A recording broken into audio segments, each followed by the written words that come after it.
તમે મને અહીંયા ઊભો રાખો છો, વ્યાજબી લાગે છે? અમે શું અહીં ચોરી કરવા આવ્યા છે? પરિસ્થિતિ એવી ઊભી થઈ. હા, પરિસ્થિતિ અમે જાણીએ છીએ કે અમે બધા ચૂંટણી જીતવા લાગ્યા એટલે ભાજપને પેટમાં બળે છે. એ પરિસ્થિતિ ઊભી થઈ છે. તમને હાથો બનાવે છે. ચૈતર વસાવા કેમ ચૂંટણી જીત્યો, ગોપાલ ઇટાલિયા કેમ જીત્યો, એ પરિસ્થિતિ ઊભી થઈ. અત્યાર સુધી બધી એક તરફી, એ તો અમને બધી ખબર છે ભાઈ. મેં નોકરી કરી છે ને હું ક્યાં અજાણ્યો માણસ છું? મેં યુનિફોર્મ પહેર્યો, અમે જાણીએ બધું. તમે આ વ્યાજબી છે? આ તમે મને અહીંયા ઊભો રાખો છો, આ જાળી આડી રાખીને, એ કેટલું યોગ્ય છે? ભાજપનો ધારાસભ્ય આવતો તમે આવું કરતા? ભાજપનો વોર્ડનો પ્રમુખ આવે તો તમે ચા પાણી પીવડાવતા એને? આવો સાહેબ એમ કે ભાજપના માણસ આરે આવું કરતા તમે?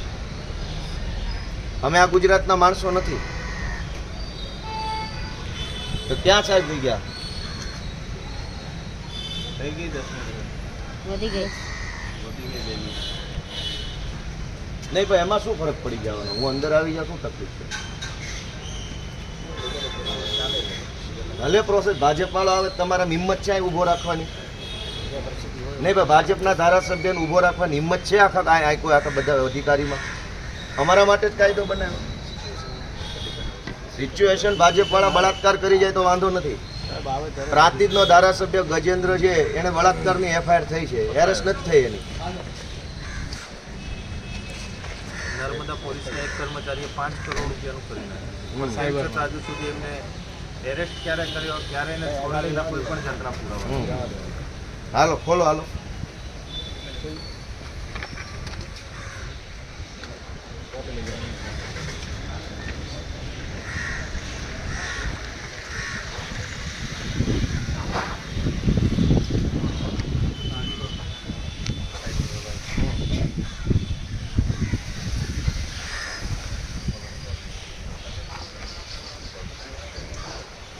ફોન કરી